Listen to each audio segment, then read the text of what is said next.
Halo, saya Mercy Tirayo, presenter program Update Corona. Perbarui terus informasi Anda dengan berita-berita independen dan terpercaya di YouTube channel Kompas TV. Jangan lupa untuk subscribe, like, dan komen, serta aktifkan tanda lonceng untuk mendapatkan notifikasi berita-berita terkini.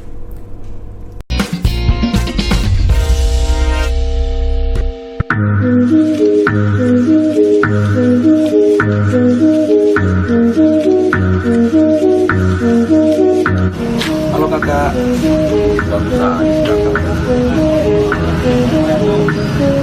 bulan puasa kita buka bersama ya.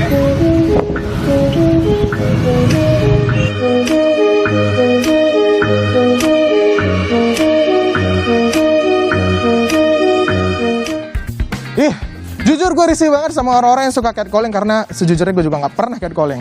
Karena lo nggak pernah ya dipanggil ya pakai catcalling gitu ya? Iya, kalau gue di catcalling gue langsung gini, apa bang? Ya kan dia, kiu gitu kan, apa bang? Gimana bang? Ngomong-ngomong nih, tadi kan kita udah bahas soal catcalling ya, ini barusan ya, udah kita putar. Tapi itu termasuk hate speech nggak sih? Yang barusan? Itu aku nggak tahu ya. Tapi nanti kita tanya aja. Kita tanya sama ahlinya karena hari ini kita sudah kedatangan 3 teman-teman nih. Ada Kang Maman, pegiat media sosial, Mbak Melani, aktivis, dan juga ada Mbak Jennifer dari Kompasianir yang juga pegiat media sosial. Halo, apa kabar teman-teman? Halo semuanya, Mbak Melani, Kang Maman, Mbak Jennifer, apa kabar semuanya? Seger-seger sih, sampai sehat ya. Baik. Aman. Kita juga punya nih pertanyaan buat para netizen. Apa sih kira-kira tindakanmu kalau misalnya dapat serangan hate speech? Oh, kemarin sempat bikin kita ya. Para netizen. Kita lihat tuh. Kita lihat dulu. Ini dia nih, katanya cuekin aja. Katanya Firman Budiana Pangestu. Next, kita lihat ada siapa lagi?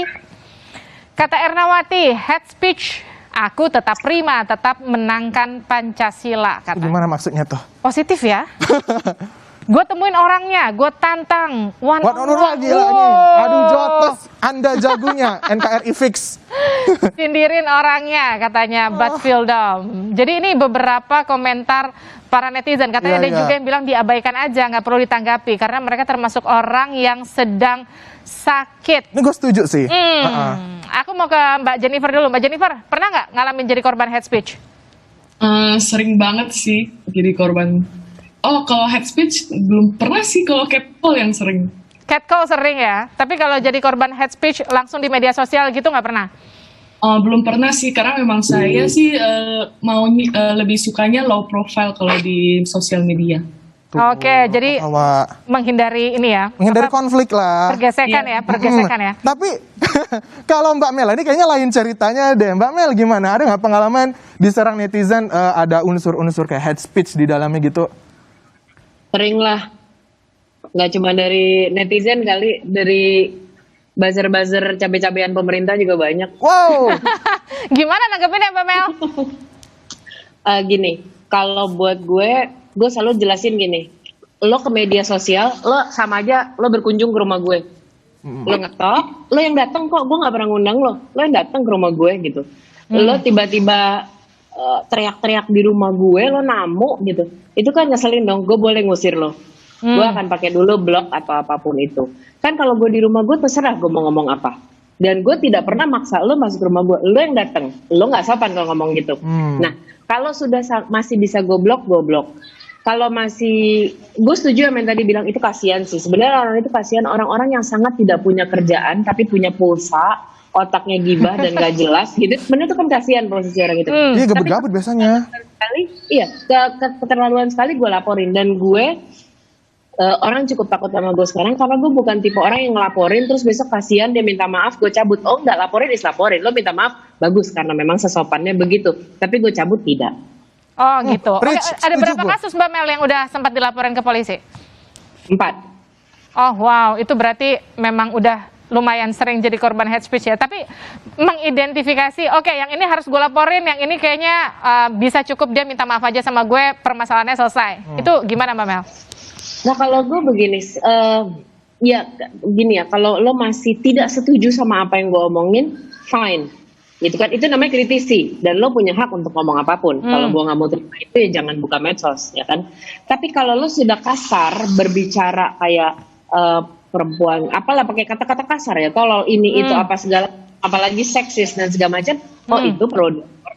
Kalau lo cuma kritik fine, tapi kalau lo sudah menggunakan kata-kata yang kasar dan itu nggak nggak boleh. pantas gitu ya. Iya, Oke. iya. Kadang orang-orang suka overwhelm gitu loh, yang tadinya mau kritik kan, kebawa emosi, akhirnya jadi marah-marah, akhirnya jadi ujaran kebencian. Kadang-kadang mereka juga sekalian pansos, Wak. Jadi kalau misalnya direspon gitu sama selebritis yang kemudian mereka hujat gitu, kemudian mereka ngerasa, wah gue direspon nih sekalian Snap, ajar gitu kan. setuju gua. Nah, Kang Maman, nah kita mau nanya nih, kalau misalnya Kang Maman sendiri gimana untuk menghadapi netizen kayak gitu, biasanya diblok dengan alasan yang sama dengan Mbak Mel? Pertama saya pasti mendefinisikan dulu apa itu hate speech. Buat saya hate speech itu pernyataan embuh, saya nyebutnya MBH, menimbulkan permusuhan, musuh, benci dan hina. Kalau sudah masuk ke ruang itu, ke ruang permusuhan, kebencian dan penghinaan, kalau masih bisa saya ajak dialog, saya akan ajak dialog. Tapi kalau tidak, saya sama dengan Melani. Saya pasti akan memblok karena saya tidak ingin memberikan panggung pada orang-orang yang super pencipta permusuhan tersebut. Kalau kita kasih panggung, dia malah senang. Adalah bisnisnya mereka. Oke, Kang Maman, Kalau tapi itu bisnisnya mereka. Terakhir saya dibully oleh follower pencinta satu idola selebgram yang sebenarnya saya bisa memahami dan kasihan sama mereka karena saya menjelaskan tentang televisi itu frekuensi milik publik, bukan bisa. Fans garis keras itu kan. Tapi buat mereka, saya sudah menghalangi kesempatan idola mereka untuk muncul di layar kaca untuk acara pribadinya. Saya kasih penjelasan tentang undang-undang ITE, dia tidak mau dengar. Saya sudah mulai dihina dengan dasar si tua, gundul, gendut, jelek, ini dan sebagainya. Nah, saya kasihan karena dia anak-anak buat saya, tapi yang kedua akhirnya saya ancam. Anda sudah masuk ke ranah Undang-Undang ITE pasal 27 ayat 2 dan saya bisa menggugat Anda. Nah, kalau sudah di titik itu mereka banyak diam. Oke, Kang Maman gini, kayak tadi Mbak Mel sempat bilang penghinaan itu kan kemudian memang rentan mereka juga kalau sudah menyerang personal, ada unsur pelecehan, itu kan bisa kita pidanakan ya Kang Maman. Tapi kan sebagian dari mereka itu kalau saya mau ngomong agak sedikit keras, otaknya nggak nyampe ke sana Kang Maman. Jadi mereka tuh memang pikirannya yang penting gue ketik aja dulu, masalah nanti dipidana urusan nanti. Gitu. Ya, kita bikin sampai otaknya ke sana. Oke. Kita bikin sampai otaknya bahwa ada undang-undang ITE, ada KUHP pasal 156, ada undang-undang yang lebih dahsyat penghapusan diskriminasi ras dan etnis.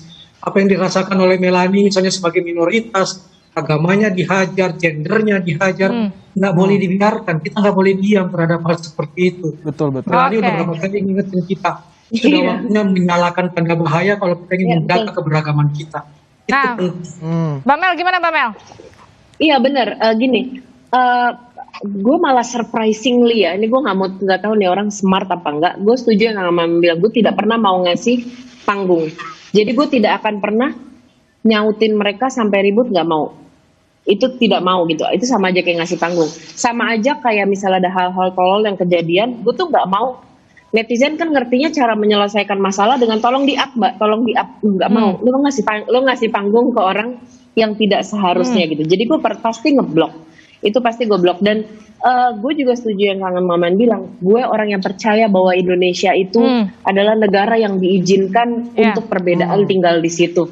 Tapi kalau sampai ada orang muncul di timeline gue yang kerjanya untuk bikin berantem dan akhirnya timeline yang tadinya tenang bisa diskusi jadi berantem, ya itu termasuk hate speech menurut gue gitu. Jadi tapi jangan sedih, ada loh orang-orang yang sengaja, kayak tadi lo bilang kan yang penting jempolnya aja dulu. Oh enggak loh, ada beberapa orang yang memang melakukan itu, nantinya dia udah siap nih, gue nanti kalau viral gue mau minta maafnya gini-gini, gue tahu akan dimaafin kok gitu. Ada kayak gitu.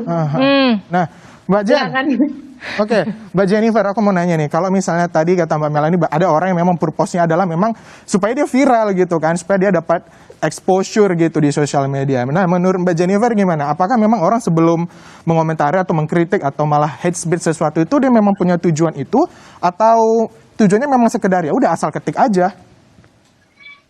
Sebenarnya kalau menurut saya itu memang kebanyakan pelaku atau mereka yang memberikan hate speech itu bersembunyi di balik alasan kalau mereka itu bersembunyi di balik alasan freedom of speech atau kebebasan berpendapat. Kang Maman, apa sih yang bikin netizen kita kalau bahasa agak ininya liar banget gitu, Kang Maman? Kenapa sih? Kenapa sekarang makin susah dikontrol? Mbak, literasi kita dahsyat rendahnya.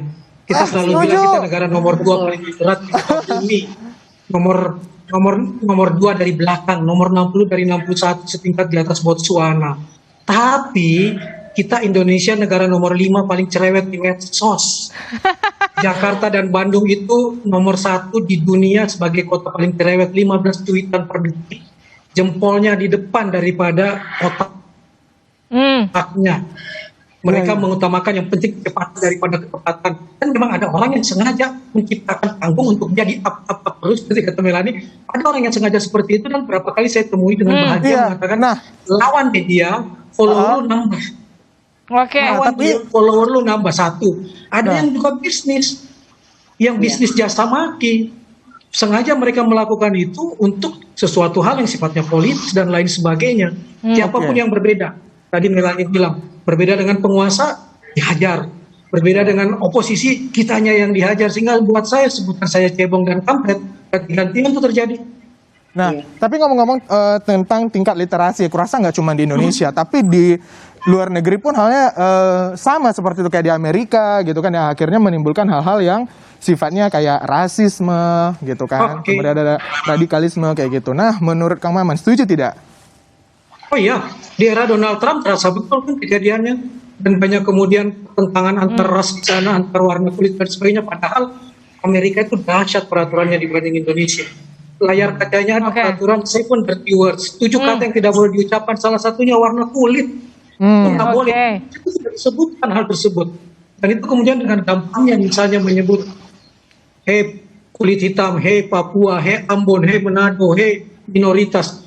Wow, di sana itu dalam peraturan penggunaan frekuensi milik publik itu haram betul untuk diucapkan.